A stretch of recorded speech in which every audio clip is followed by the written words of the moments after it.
कसं आहे, काल रात्री जास्त काम झाल्यामुळं डायरेक्ट दुपारी उठलो होतो.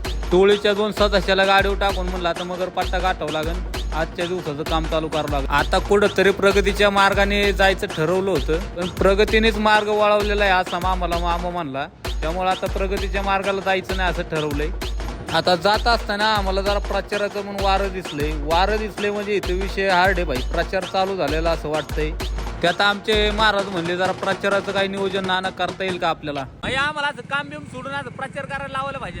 आमची बदीच आहे काम बिम सोडून प्रचार करावा.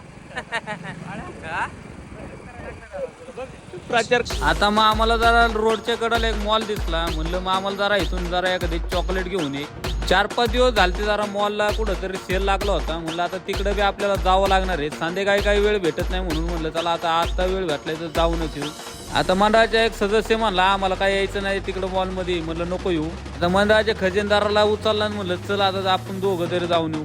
आता जुडिओमध्ये खरेदी करायला आलोय पण तिथं स्टॉकच सगळा संपला होता. कारण की सगळे आता 4-5 दिवस झालं ऑफर चालू आहे. त्यांनी उचलून घेऊन गेले वाटतं. त्यावर आता पप्पू झेट म्हणला आता काय आपल्या हातामध्ये काय राहिलं नाही.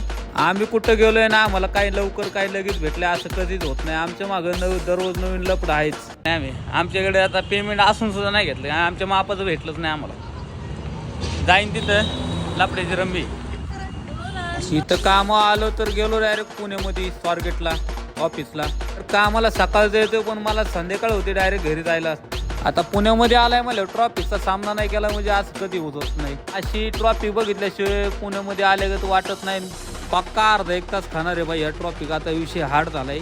तुम्हाला व्हिडिओ आवडला असेल तर लाईक करा, फॉलो करा आणि सबस्क्राईब करा मित्रांनो.